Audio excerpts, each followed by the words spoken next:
Hello and welcome to this special radio town hall meeting on entrenching integrity in Nigeria by the Progressive Impact Organization for Community Development, PRIMORG. I am Adaobi Obiabumo, the program manager at PRIMORG. PRIMORG is a civil society group with a mandate to promote good governance, participation and accountability in Nigeria. This town hall meeting has the support of the MacArthur Foundation.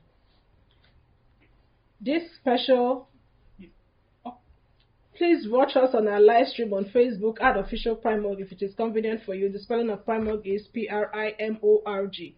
This special radio town hall meeting seeks to promote and embed integrity as a culture in Nigerian society. The issue of the low level of integrity in Nigeria's public and private sectors has remained a troubling phenomenon. It has become one of Nigeria's biggest challenges, affecting almost every facet of development. Integrity means living by high moral standards, consistency, fairness to all, and setting good examples. Integrity overlaps with ethics, morality, trustworthiness, honesty, courage, and justice. You will agree with me that the collapse of good governance and pervasive corruption in Nigeria can be linked to the dearth of integrity in society. In the last 6 years, PRIMORG, in collaboration with Accountability Lab Nigeria, Luxterra Foundation, and other organizations, have been amplifying acts of integrity by public office holders and private individuals who, against all odds, refuse to compromise standards.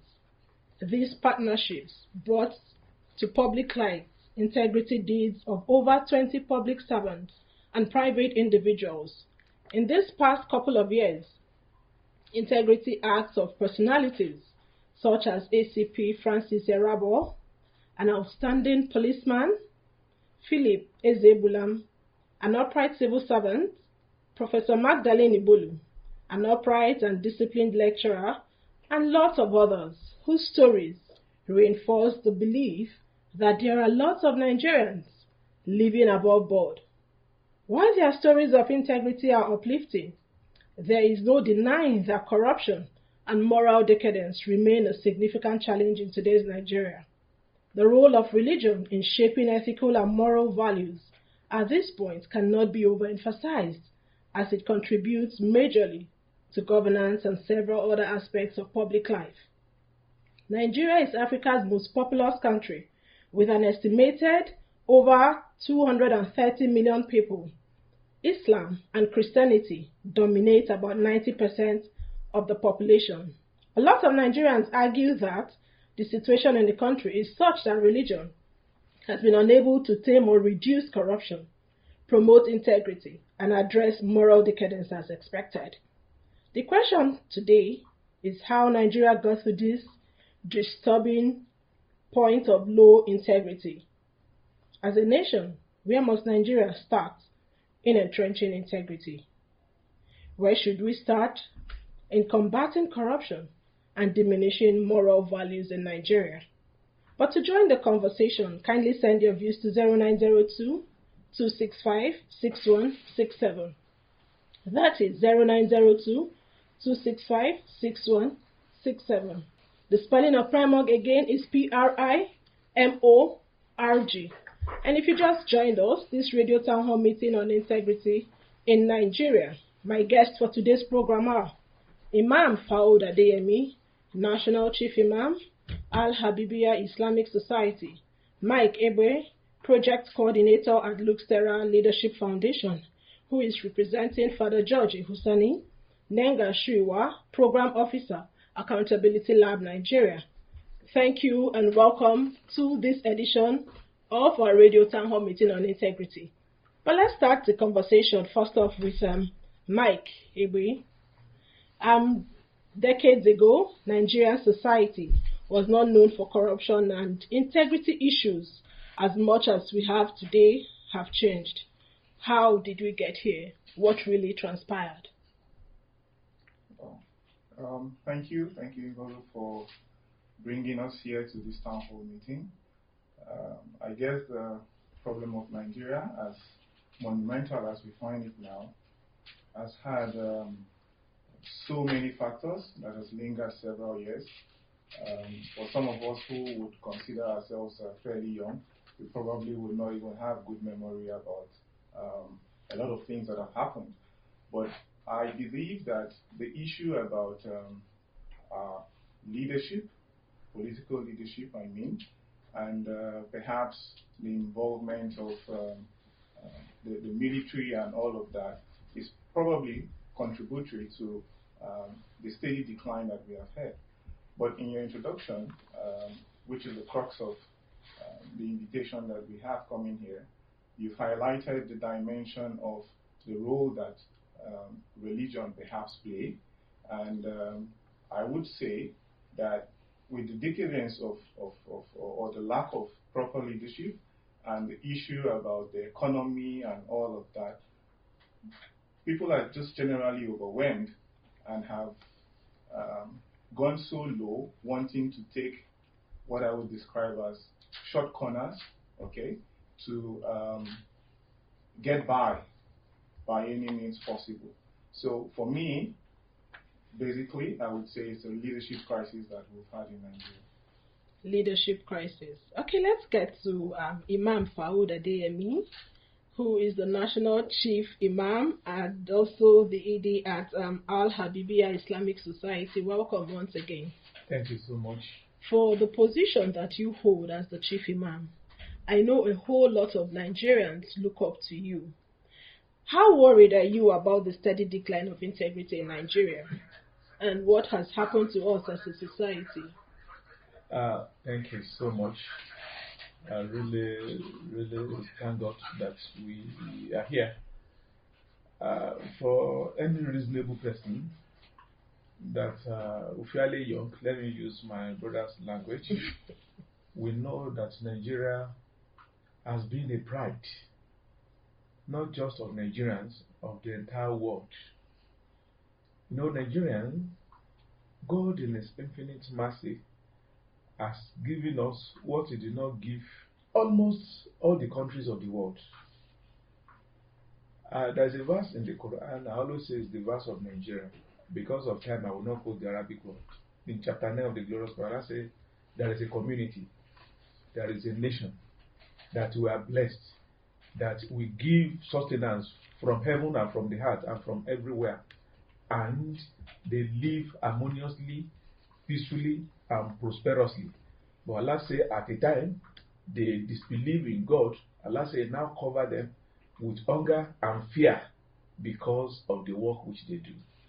That verse is simply describing Nigeria, that we are lucky, we have almost everything that any nation could wish to have. But we now look at the way which we are today, that nobody thinks of this country again. Nobody thinks of doing the right thing.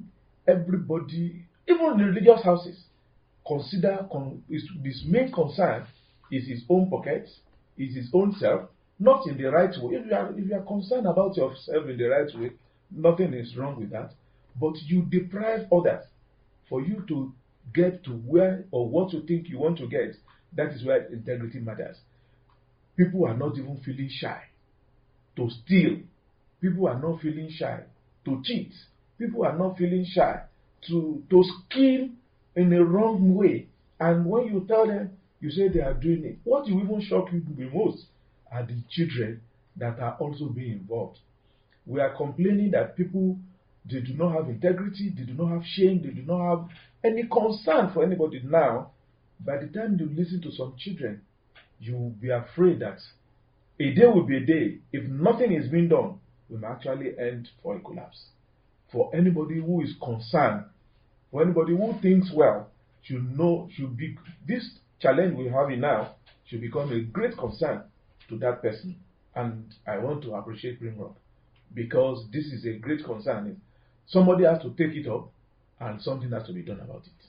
Thank you so much for that. But let me quickly shift. We have a situation where some people have said that, in Nigeria, we belong to one religion or the other, and so many of us hold our religious leaders in high esteem. Yeah. And some people believe that our religious leaders are not questioned. Whatever they say, people take it as the truth. And for those who also have this dogmatic perspective, they believe that our political leaders are beginning to take up that position where nobody questions them. Do you think that perhaps if our leaders, our religious leaders, say the truth, preach the truth, and ensure that citizens abide by what they preach, instead of prosperity preaching, it will, to an extent, shape our mindset? Because I know so many people trust their religious leaders a lot, but these religious leaders, some of them, are not taking it upon themselves to say the truth to our political actors. Well, I think you have raised some fundamental things, but let me break it down for you. The first one is, who is a religious leader? What qualifies him as a religious leader? Let me start from the Islamic concept of religious leader. Is he a man that has an Islamia in his house that is teaching everybody is a religious leader? Is he somebody that has a mosque that is attached to his house and is leading the people to pray? Is it that what you call a religious leader? That is question number one. Question number two that I will also answer is, at what point did religious leader became politicized? That's a concept that is going on now. They call it the politicization of religion and religionization of politics. At what point did we get to this level? To the level that most religious leaders now, they do no more preach God, they now preach prosperity. And they give impression that if you are not prosper, God hates you. And that is the impression that everybody has now, that how can you say you are worshiping God and you are not rich? How can you say you are worshiping God, you have not gotten this? How can you say you are worshiping God, you have not gotten to that social position? Thinking that the essence of worshiping God is just for us to get all these material things alone. That is the consideration, what most religious leaders they put in the mind of the people now, both Muslim and Christian. When you see a religious leader boasting of material things, that look at my cloth, it is 1 million naira. Look at the car I'm using, it's 300 million naira. What are you saying? You are telling those who are following you that everything about worship is about material things, that nothing is about God. If it is sincere about God, in religion, the essence is for you to be able to cope with any circumstance that you find yourself. That is the essence of religion. That whatever, after you are putting an effort, whatever comes back to you after that, that is the decision of God. That does not mean God hates you or God does not like you. But unfortunately, the government itself, they need to sit up unless we might all crash land with the proliferation of this kind of teachings from religious houses. I'm happy CAN has started doing something, and I believe they need to do more. Then NSAIA, they have also started doing something, but they want to do more. But all these things which they are doing perhaps does not have strength until when government comes in. Many people are afraid that government might come in into the, I don't want to say regularization of religious activities, but to be part of it so that the thing becomes better. For example, let me give you an instance why government needs to be part of this thing. The Nigeria Bar Association, they have their groups, they have laws that if any lawyer misbehaves, there's a way they sanction him, and which has government backing that they can derobe a lawyer by themselves. I think the religious houses, we must be able to have something like that. When something misbehaves and is causing problem, we should be able to derobe him. This time around, not by government, but by the organization that he belongs. And that is why religious organizations need to purge themselves of these people that are problem to our nation. People who does not even understand their scriptures. They just preach from their own personal whims and caprices. They write, when you listen to some other religious leaders, you won't see one single word of God. They will preach for 1 hour, for 3 hours, for 5 hours. You now ask, what did God say out of all this teaching? You won't find one. So you want to agree now that religious leaders should perhaps begin to shift towards spirituality and integrity instead of prosperity? That is what we are made to do. It is that integrity that a Muslim leader must preach, that a Christian leader must preach. It is that integrity. It is that spirituality. When you are spiritual, many of these things will become nothing to you. It's not that you will not look for how to survive, but it becomes something that becomes secondary in your life. But we have changed it now. It is that material things that is now primary in the life of everybody, including Jesus, until the religious leader comes back to their real teaching. And we have quacks among the religious leaders, and those quacks are the ones that most people are listening to. And those quacks are the ones that have so many followership, thinking that is why I'm questioning who are the religious leaders. What qualifies you as a religious leader? Okay, thank you so much for that. When we talk about prosperity, some people will jettison their morals. They just want to get that money and acquire all the wealth. But let's get back to Mike Abri and Project Coordinator, Luke Terra Foundation. Imam has said a whole lot, but from the Christian perspective, I know the Bible says that faith without works is useless. Yes. And so many of us hold on to that aspect of faith without looking at the work aspect of it, which has made some people believe that faith is the only one that the only aspect that gives them whatever they want, not necessarily doing what they really need to do. And for those who are beginning to think of other aspects, nobody's looking at integrity. So from your own perspective, what do you think we should see going forward, especially from our religious leaders? Well, listening to Imam, as you asked the question about the role that religious leaders have played and whether they have actually lived to par in terms of the message that they pass out there. It just crossed my mind that perhaps there is a scenario here of demand and supply, as it were. Because if we cast our mind back, indeed, we have people who are preaching the authentic message of God, whether it's in the Christian faith or the Islamic faith. But generally, especially in this age and time that social media and access to information is perhaps easier for many people, the ones who, there's something about the human emotion, the ones who preach what seems to be suiting for the individual with his natural tendencies, with his human weakness of being greedy, is the one that seems to be a lot more popular. So for me, the true, what is religion? Lifting our hearts and minds to God. So the person you would describe as a true religious leader is the one who is actually passing on that message, that authentic message of faith. A message that actually talks about self-sacrifice, living for the other person. So, living out or meeting your daily needs and all that, like Imam has said, is a secondary issue. And if you read all the texts in the Bible, you will see that,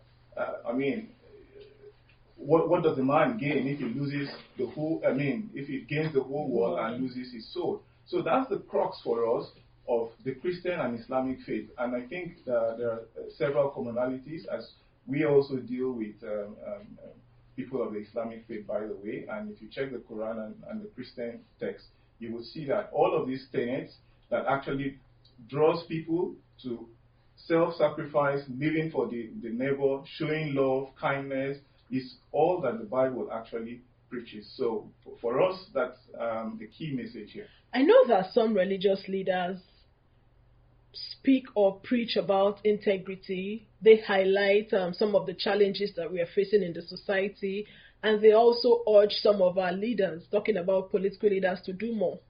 Is it a question of we, the citizens, not really abiding to what has been preached? Once we leave our religious centers, we just leave whatever that has been preached there and move on to do other things? Or is it a question of the religious leaders not doing enough? Well, like we mentioned, we say in Nigeria that we are religious, right? Yes. But then we are facing the pervasive corruption in the society. So what's the nexus? Which is the real challenge that has brought us to a conversation like this. This is the real challenge of the On Nigeria project that we've gotten involved in.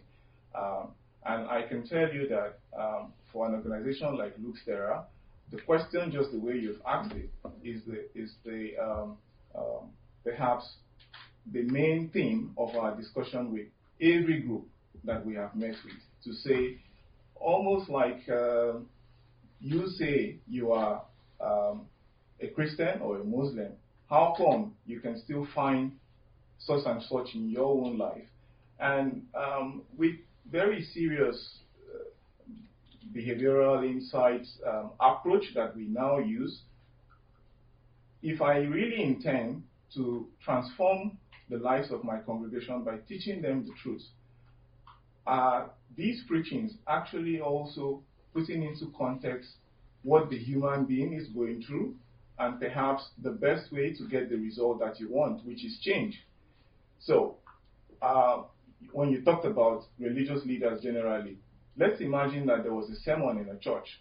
Some of the political persons that we are talking about would probably not be there, but we do have relatives, we do have friends, that if they take this message seriously, we shouldn't just put it on someone who has a congregation and is saying so much, right? But how do the rest of us who see, that's why I say perhaps it's an issue of demand and supply, as it were, that you've heard all of this, what are you doing in practice? So in our own sessions, we've taken time to drill down little by little different aspects of our human life, and to make people actually recognize those salient areas where they have probably not lived up to par, and challenging them. As a matter of fact, at the end do you have progress, like success stories? Oh yeah. Interestingly, at the end of each session that we have with groups, the climax of it is with these individuals who participate in these workshops actually coming up to make a pledge, almost like recommitting themselves to God and promising. I mean, we have groups from students to core members to people of faith, different contexts, making a pledge in their own sphere of influence to become better persons, champions of integrity, like we call them, ambassadors of accountability, like we call them. Okay, thank you so much. It's good to hear that there are citizens out there who are tired of corrupt acts and taking up some of these pledges. Thank you so much. Share your own perspective on how Nigeria or Nigerians should behave going forward. Do you think we need to hold our religious leaders more to ensure that citizens shift from being corrupt to persons of integrity? Or do you think that as a nation, or where do you think we need to start entrenching integrity in our scheme of life to ensure that integrity becomes our core value? But in the studio, I also have one of my guests, Nenga Shriwa, who is a program officer at Accountability Lab Nigeria. It's good to see you again, Nenga. Good morning, Abuja. Good morning, Nigeria. Okay, let's have you react on how you think religion can impact integrity in Nigeria. So thank you so much, Ada. I think the Imam and Mr. Edbe have spoken elaborately on the role of religion. But I want to come from my angle. And this is a fact. Until all of us as citizens of this country begin to see the negative impact of our lack of integrity on our daily life, it will be difficult for us to understand these components of the discussion we are having this morning. And this is what I mean. If you go to a hospital and discover that there is no medicine there for you, that the doctors are on strike and you don't have money to go to a private hospital where you can be well attended to, and the factor is that some individuals who lack integrity have made away with these resources, then issues of integrity becomes more closer to you. If you get to a school where you find out that your children have to sit on the floor or sit under the trees because the amounts meant for the school to run properly has been taken away, carted away by one individual who lacks integrity, then the picture becomes more clearer. And then if you travel on the road and then hit a pothole somewhere, either you have an accident or your car got broken, and then you have to bring out a huge amount of money to spend on repairing it, the issues of integrity becomes more clearer. But here's the thing. It's one thing for us to, or for the religious leaders to preach integrity. It's another thing for people who are preached to take up this responsibility and say, oh, we need to live up this virtue for the good of the society, for the good of our children, for the good of the generations unborn. So to me, it's not so much about the religion, but it's so much about individual convictions. It's so much about the extent to which we hold the values of our society, the values of our own communities dear to our hearts. And if we do that, it will not become more seamless to gross over those values when the religious leaders, maybe they are from the Muslim or Christian extraction, are actually speaking about what we need to do. We live in a country where we experience so many difficulties just because we have people there who lack integrity. And just like Imam and Mr. Egbe mentioned, these people on Friday as it is today, they are going to mosques. On Sunday, all of them are going to the church. A good number of them, almost all through the week, they are going to church, they are having night vigils and all manner of things. But the same people who come out of the church and out of the mosque will go out to do the exact thing that they are told not to do. So it's up to us to begin to internalize these values and leave them out. Otherwise, this gap will remain there. Okay, you talked about us, Nigerians, telling ourselves the truth in terms of the consequences of corruption. Do you think that we are not really aware of it, or some persons believe that there's this saying, workshop, not in the real sense of workshop, but work chop. Now, where the person they work, they chop. Is it what the value that we now hold that makes us corrupt persons or individuals, instead of looking at the consequences of some of those corrupt acts that we display? And if you're watching us on Facebook at Official PRIMORG, we encourage you to drop a few lines and we will take your messages. Please go ahead and respond. Thank you so much, Ada. So here's the thing. In the last 8 years, we have had integrity icons who have been through a lot. At a point, some of them were not paid for months. Some of them were driven out of their jobs because of the truth they stand for years. And these people remain consistent on their convictions. So sometimes it's not so much about what we need for our existential concerns. It's about greed. So if you look at what is happening in our political space today, most of the people who are stealing or looting the treasury are not people who are hungry. They are not poor people. They are actually rich persons. But that greed to accumulate and accumulate and accumulate more is the biggest problem we have here. But another thing which I also need to bring to limelight is the fact that in a country like Nigeria, we have two groups of citizens. We have what I want to call the peasant citizens, and we have those guys who, for whatever reason, some of them are governors or leaders, I want to call them, and they find themselves in a positions where the state commonwealth is placed at their disposal, and they help themselves from it. And so, those of us from this extraction are looking up to them. And in a way, are you part of the peasant citizen? I'm those of us on the other end are looking up to the other people. So in essence, I'm from the peasant class. But what this means is that we are looking up to a particular group of persons.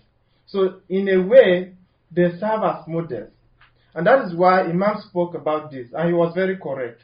So most of the young people today, in the classes that are cheating, they cheat to pass their class exams, they cheat to pass their external exams, they cheat through the university to get their degree, they find their ways into the state ministries or MDS, and then they believe that everything about living is about cheating, so the integrity is not there. And most of them, I have had cause to interact with young persons, maybe those of them who are doing what we call Yahoo today, in any other form, whether it is cyber crime or it is Yahoo Plus that they go into rituals or any of this. And they give you very fantastic... What are their reasons? They give you very fantastic reasons. They tell you that the Nigerian society does not care about how you make your ends meet. What is important is that get the money and live large. And I took some time to interrogate more. And what did I find out? They point out to our politicians. And sometimes they name names. That I know this person, he was a peasant, he lived here, this is where he was living. 3 months after being appointed as this or elected as this is the kind of lifestyle he's living. So it is a way to go. So these are some of the confusions and the troubles we are having with the society. So it is actually important that the political class should devise a means that the kind of life they live should be able to impact the younger ones. That is where this can make a lot more sense. In any way, I'm not taking out the responsibility, I'm taking away the responsibility for each and every citizen. We have to live right for our collective good. Otherwise, it will be very difficult for us to have a state that works for the common good. Thank you for that. You talked about integrity icons earlier. Can you tell us what to expect from the icons this year? So this year we also have an interesting harvest of integrity icons. They have been confirmed, their stories have been recorded, and they're actually trending on the social media. Okay, I will hold you on there. Let's take this call. Okay. Hello, good morning. Good morning. Good morning. Your name and where you're calling us from. Thank you. This is Frederick calling you from Germany. Let's hear you in 1 minute. Thank you. A very interesting topic. Right. I had two you guests there. I had all you people there. Quite interesting, and I believe the people are the bedrock of the society. And in any nation, the people comes first for governance. That's why we have the state. Now, I teach something about what the Imam, both of them said, because there is something about political identification in our heterogeneous society like that of Nigeria. The Imam said something about not politicization of religion, regionalization of politics. Now that is where you have to differentiate between governance and politics. Because everything that has to do with the state shouldn't have any connection with religion in a heterogeneous society like ours. Now the issue here is that what this man just said last speaker, talking about integrity and talking about the people, I understand. But first of all, let me tell you, this thing starts with leadership. Because he said something about himself. You practice what you preach. Walk in accordance to the dictates in accordance to the constitution you have, that every other person in society is in accordance to the provisions of the constitution. Now that is where the leadership starts. That is key. If leaders, just like in the World War, by example, we can mention many countries where it starts by example, where the leaders exhibit that.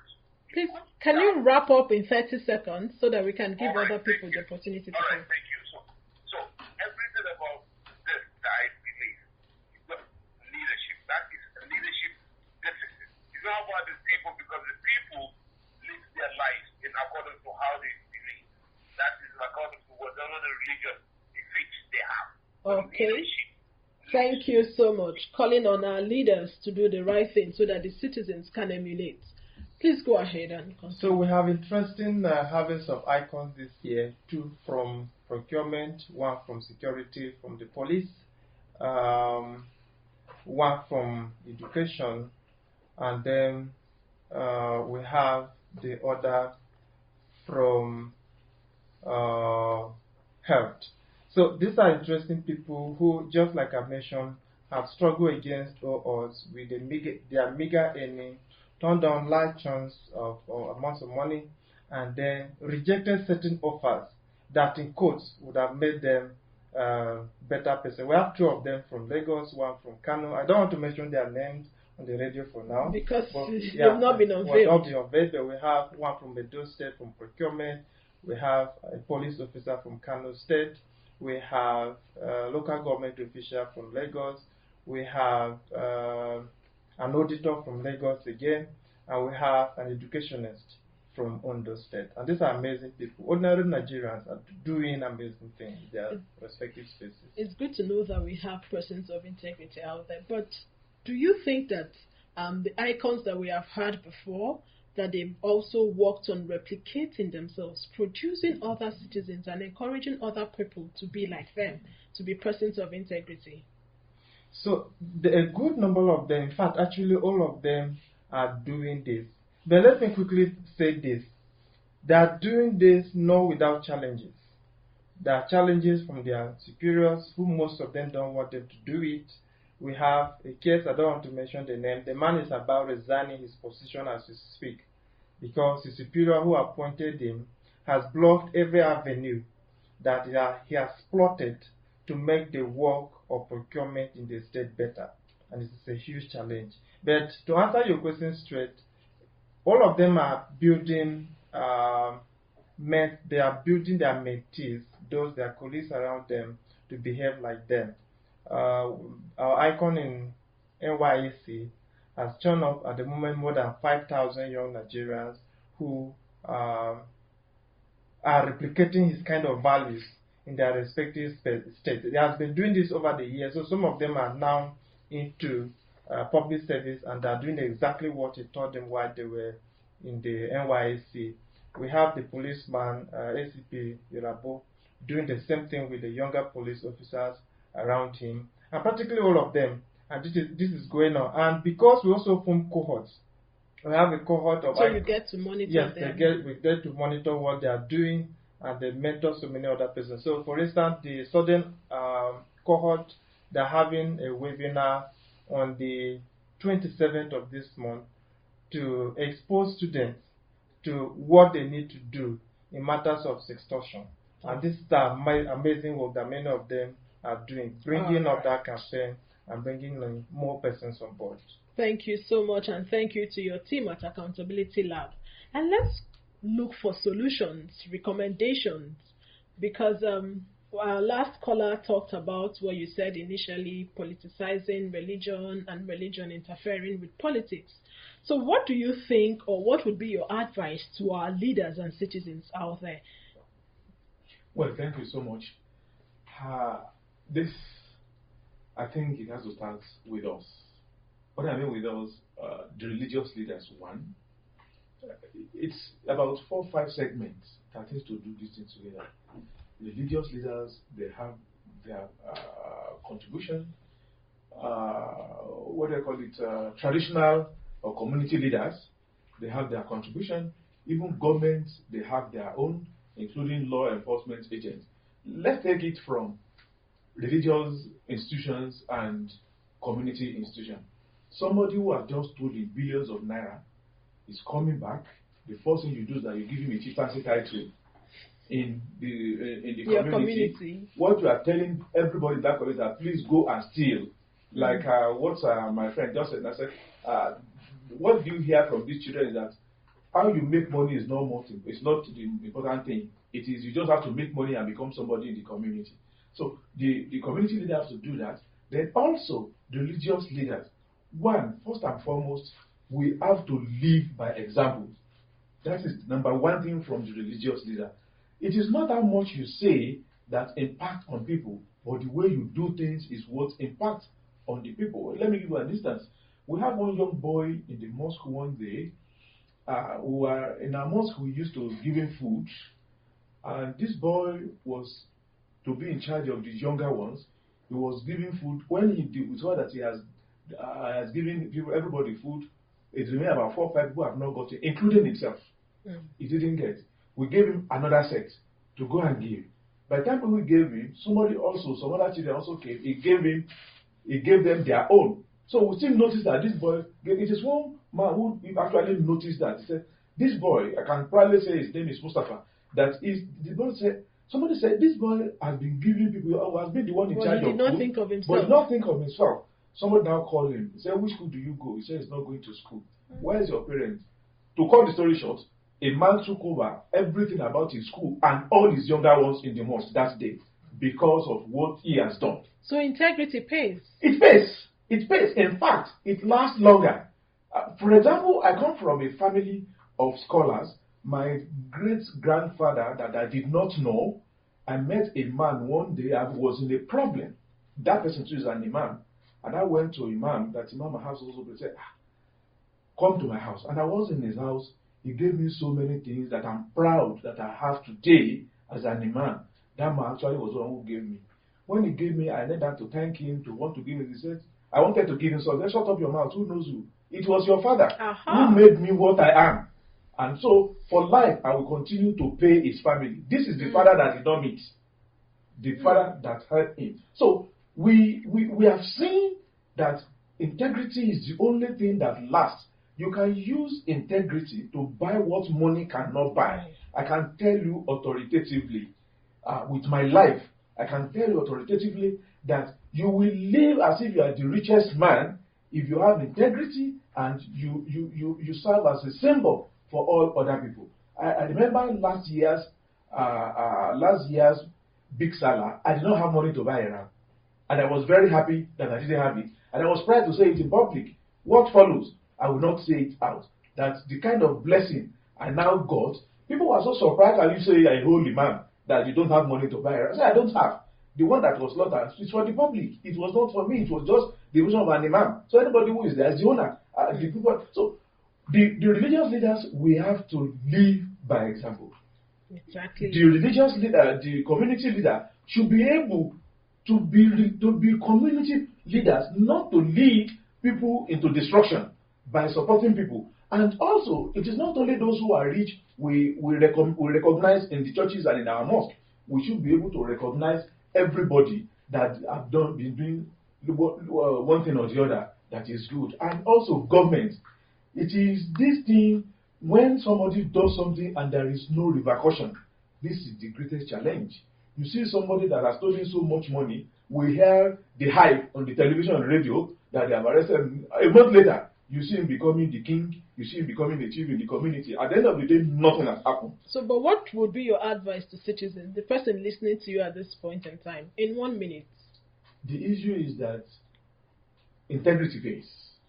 You might not have it the way you wanted it, but it will last longer. Okay, thank you so much for that. Integrity pays. I want to believe you heard what my guest said. So don't be in doubt. Do the right thing.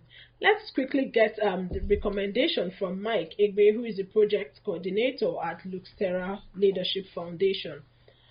So how important are the lifestyles of leaders in ensuring more citizens are not given to dishonesty and corruption? And what more is Luxterra Foundation doing to drive this conversation? Well, interestingly, Luxterra is a leadership foundation, and over the years it has been involved strategically in engaging different groups of people. For our own perspective, we've tried to take leadership concepts beyond just the people at high level leadership. So even among young people, we challenge every individual to say that you should see yourself as a leader, so long as you take active interest and participation in transforming your own sphere of influence. So from that perspective, for Christians and Muslims, what's the objective? The objective is for you to transform the world, to evangelize. So if you are actively doing that, you are actually putting yourself in the leadership perspective. And if we all do that collectively, then we will see that this whole issue of corruption would be a thing of the past. Okay, thank you for that. But in 1 minute, what would you tell that person listening to you at the moment who perhaps is currently facing or is being tempted at the moment to engage in one form of corruption or the other? Well, we've had very situations that are like difficult situations dealing with different groups. And one major question I put to everyone is, do you rely on your own capacity and strength, or do you rely on the strength and the capacity of your maker, your God? So if you are in a situation that you think you are helpless and you really want to help yourself, just like Imam has given ample examples, helping yourself by taking perhaps items that do not belong to you, which you have custody of, how long will it last you? So it makes more sense to think about the long haul rather than short-term benefits. And if you truly, truly believe in God, I believe that God would come true for you. But you started this program by highlighting the issue about the prosperity gospel. So it's important to also take note that God in his own principles do not take shortcuts. You have to work hard to make a living. All right, Okay. thank you for that. Let's get your last take, Nenga Shriwa, Program Officer at Accountability Lab Nigeria. What would be your advice to parents on fostering or raising a generation of honest individuals? So I want to come from this angle. First, corruption and dishonesty pays very few to the disadvantage of many. The integrity pays all. So what we need to do is, within our various spaces, as much as possible, let's cultivate a culture of integrity. It goes with some challenges associated with it.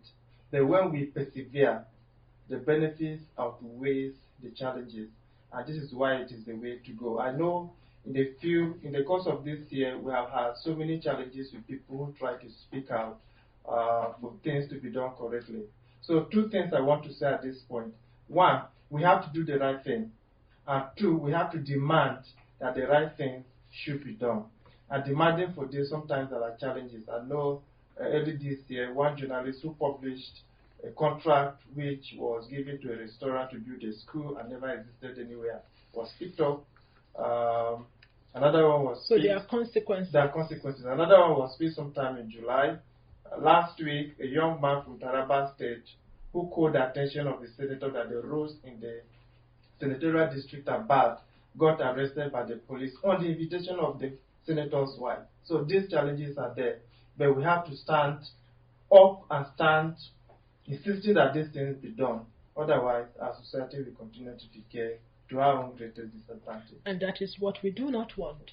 So this is a charge to all of us, and that will be inclusive, that we must do the right thing. We must demand that the right thing is done. And we should not forget, our Imam said, integrity pays. And that is how we are wrapping it up. We have come to the end of this special radio town hall meeting on entrenching integrity in Nigeria. We sincerely appreciate our guest, Imam Fawad Adeyemi, National Chief Imam, and also the Executive Director at Al-Habibiyah Islamic Society. We also had Mike Egbe, who is the Project Coordinator at Luke's Terra Leadership Foundation, and Nenga Shriga, Program Officer, Accountability Lab Nigeria. Sincerely appreciate all of you. And for those who called in and those watching us via Facebook, we sincerely appreciate all of you. If you have a message for us or you want to react to what you heard on this program, please reach us on 0902 265 6167. That is 0902 265 6167. Please visit the news page of our website, PRIMORGnews.org. That is PRIMORGnews.org. For all the details of our reports and interviews, visit our website, PRIMORG.org, to get all the information about PRIMORG. This radio town hall meeting on integrity in Nigeria has the support of the MacArthur Foundation, committed to building a more just, verdant, and peaceful world. Get more information about the foundation at its website, macfound.org. Many thanks to the PRIMORG team for their wonderful work and perseverance. The executive producer of this town hall meeting is Okiria Agbonsurimi. Don't fail to report corruption when you see it or encounter it. And remember that integrity pays. I am Adaobi Obiabumo. Thank you for listening.